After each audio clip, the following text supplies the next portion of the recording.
I'm taking back the crown. I'm all dressed up and naked. I see what's mine and take it.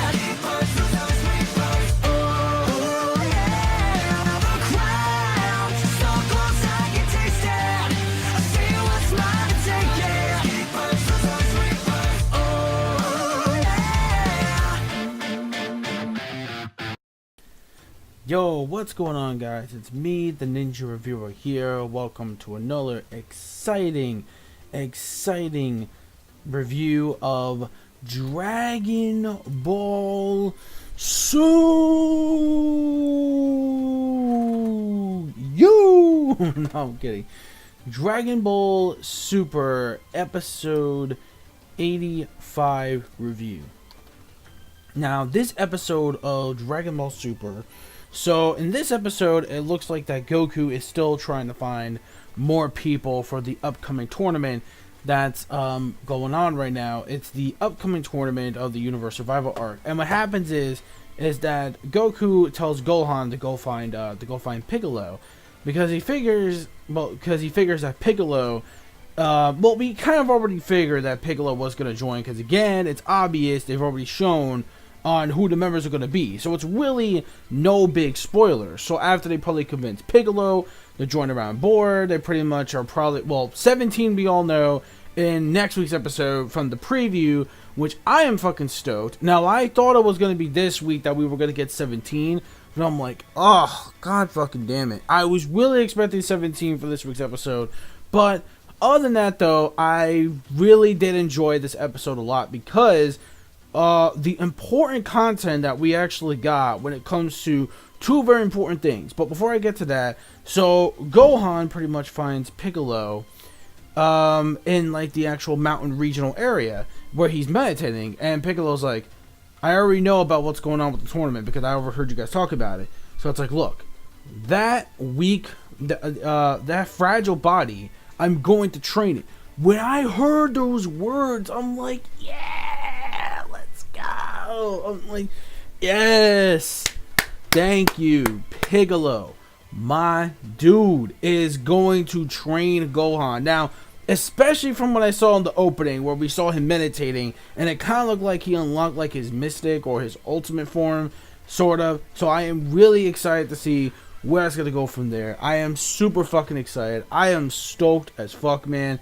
Really cannot wait to see Gohan in the real action. Not bullshit from like fucking Lavender, like the way they did it with him. But granted, that fight was actually really good. I enjoyed that fight a lot. That and the Majin Buu fight in the other tournament. Speaking of Buu, oh yeah, and I forgot too, we also need to talk about Buu. Holy Jesus. What is that? What the fuck is that? Yo, like, I don't know what kind of training Majin Buu went. It's just like a huge what the fuck. Now, granted, I don't okay. Now, I like Majin Buu the way he originally was, when he's like all fat because it fits his characteristic. But the way he's like skinny, it's like, I don't know. It's just, it's so weird. Like, I don't understand the mode of that. It's like, it's weird. But at the same time, it is a bit of character development for Buu, so that is actually kind of cool. And it's actually pretty interesting how he's training with Mr. Satan, of all people. He's training with him. So when Mr. Satan does, he just basically just rolls a whole bunch of rocks and Majin Buu. Now, but here's the one thing that did interest me about this whole aspect of Majin Buu being skinny. There is one scene where he mentioned that, oh boy, this means I get to kill people, right? And it's like, dude, I'm like, is this dude going to Evil Buu? I'm like, yo, if this dude pulls an Evil Buu, ooh, that would be massive fucking hype, dude. I love the fucking Evil Buu, man, or Super Buu, or whatever he was. Super Buu, yeah, he was man cool. Granted, we all know Kid Buu was the original strongest one, but I don't know if this means the Majin Buu is going to go to that same phase again. But regardless, the Z Warriors are just massively more stronger than they are now. So even if he does, they can obviously, especially Goku and Vegeta in God form, done, they can annihilate him. Just saying. But still, that would be pretty goddamn hype, just to see him in that state where he's like a Super Buu-ish kind of thing.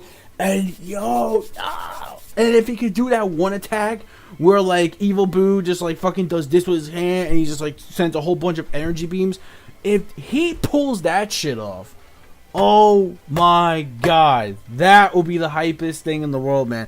Majin Buu will redeem so much points because I love Majin Buu. Granted, I am gonna miss him as the fat Majin Buu because I'm just used to it. I like his character the way he is. Sometimes you do gotta accept changes, and maybe this isn't just like a change for the good. This is probably just a change, a temporary change in form for now until maybe later when he's not done being so serious and he'll be fat again. Maybe. But if they keep him this skinny, it's just I don't know, man.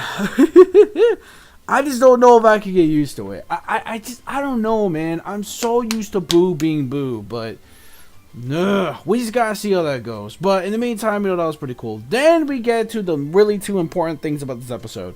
Number one being the secret meaning of the Kais, pretty much. The secret Kai meaning that they had behind Universe 7's back. Only Universe 7 was not allowed to have this particular meaning with the Kais. Basically, they weren't allowed because, like, you look, Goku, they were like, look, man, Goku is the one that started this entire thing. He is the one that actually put us through this mess. If it wasn't for him, it wouldn't be so bad. But then the other Kai is like, well, not necessarily, because one of these days, our planets were going to go bye-bye regardless, because we were already at the bottom of the food chain as it is, and Universe 7, being the strongest out of all, will remain unharmed, because it obviously has the strongest fight. Now it's been confirmed that Universe 11, out of all the universes, is the strongest universe out of all of them. Which is kind of weird, because it's like, don't forget, Universe 6 has hit. But they got freaking hit, man. They got hit on Universe 6. And it's weird that fucking Choppa wanted to actually have more Saiyans besides Kappa. And I'm like, those Saiyans better not be punk-ass bitches like Kappa. Or just not as strong as Kappa. They better be on some really good top tier level Saiyans. Not like shit like Kappa where they can't even activate base Super Saiyan form. And if it's like that, then Choppa ain't got no chance in hell with his team. Besides Hit. Motherfucker, you need Hit. And Hit is their best option. Hit, it might be the only strongest one in that universe. But out of all the fighters, Universe 6 is the one that's confirmed now the strongest. And it kind of makes sense because we do basically see, especially the one alien dude, which is the one where he's like all meditating, which we already got the confirmed name. His name is Jaimin or Jimin. Jaimin, I think his name is. Yeah, Jaimin. And he's there, and this dude is like fucking meditating.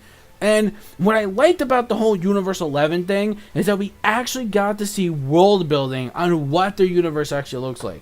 We did get a glimpse of what Universe 6 sort of looks like through Hit's perspective, because we do get to see like where Hit is in his timeline of his universe, where there's a city in crisis, and whatever, there's a job needs to be done, he's there for the assassination job. So there is that, which I thought was actually really interesting to see during that little mini arc that we had where Goku thought he was gonna die or whatever, get assassinated. So yeah, so that was actually pretty cool.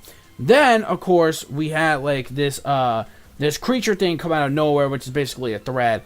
And we got the other two members that are with him. One that looks like some commando from like the Red Ribbon Army, and the other one looks like the same race as Beerus. Now, I forget the names of these two characters, but they are called the Pride Troops, and they're a group of, I guess, like a superhero elite that basically takes out, evildoers. So, that was actually pretty interesting. We see there's like one alien creature that's invading, and we see them just like whipping some ass, and the way their power structures are, it kind of does look like that they are the strongest ones in Universe 11. So wait, does that mean this is the female Brawly's plan as well? Isn't female Brawly with them as well? These are the three fighters we see so far. Then of course we have Jiren, so that's four fighters. Don't forget you need about 10 people in this tournament. So here's my guess. My guess is that with the fighters in the tournament, what I'm thinking is probably maybe this is where female Brawly is actually here in this actual one, because I think it's probably the same kind of outfit or body armor or whatever the hell it is. It could be the same exact one. So I'm assuming this is the same one that female Brawly actually wears.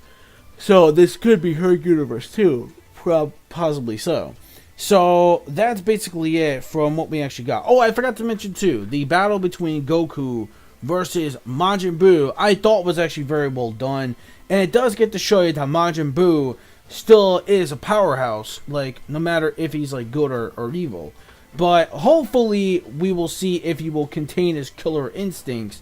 Like remember, even though Mr. Satan did teach him from right to wrong, he basically, you know, when it comes to that, maybe he is the way to control his anger. Because I do remember that one episode way back at the end of Dragon Ball Z where like he couldn't get the ice creams that he wanted, he had to get the money, and basically he was like, you know, he was gonna let that steam out and shit like that. So there's a possibility of that too. Maybe, especially now that he's gotten skinnier, maybe he can release that form.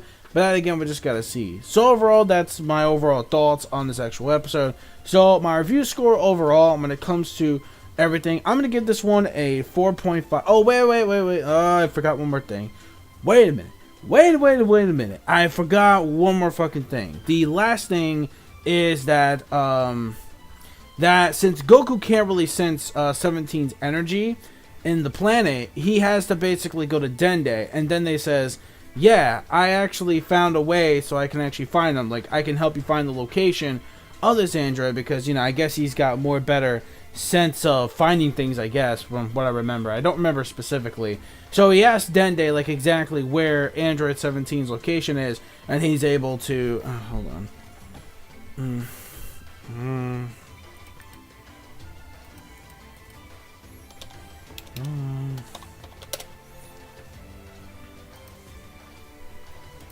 So that's what happened. And yeah, so overall I'm going to give the episode a 4.5 out of 5.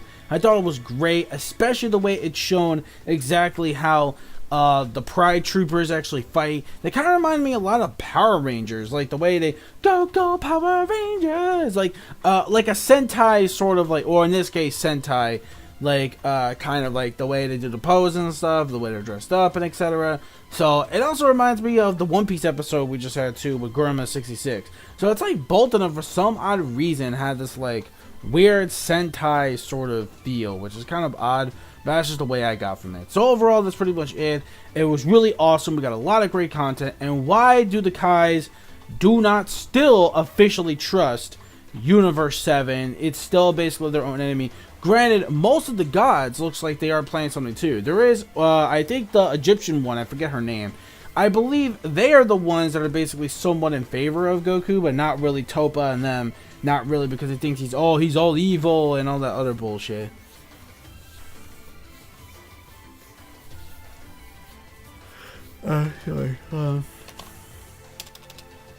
Sorry. I met somebody. But yeah, so overall, that's my overall thoughts though. That's actually really cool though. So, do you think maybe the Kais are planning something in order to win this tournament by maybe some kind of, I don't hate to say it, but like in a cheating method? We're just gonna have to wait and find out. But till then, that's it. Let me know your thoughts in the comment section down below on what you think of this week's episode of Dragon Ball Super episode 85. And I'll see you guys next week for episode 86 review. So until then, peace, soul, love, chicken grease, and the sky is the limit. And manga fans, keep supporting what you read and what you watch. And yeah, sorry this review was late. I apologize, but I had other things to take care of. One of my other reviews that I did, the audio sort of fucked up and I had to redo it all again, and it's a difficult process. It's already bad enough that there's so much anime or whatever coming out on Saturdays now that technically, you know, and especially because since if you guys are bronies or MLP fans, we have My Little Pony Friendship is Magic season 7 coming out also this weekend. So I'm a bit tight when it comes to scheduling of reviews. So I gotta probably separate the days between Saturday, between Sunday, and then if it's late as hell, the finishing touches for everything will all be done by at least Monday, which is like the way to do it. So yeah, just to give you guys a little warning in case you're wondering, some of my reviews are gonna be a bit late the next day or the next few days, you know, and that's basically it. I won't go any further than that. So yeah, anyways, later. Bye bye. Peace.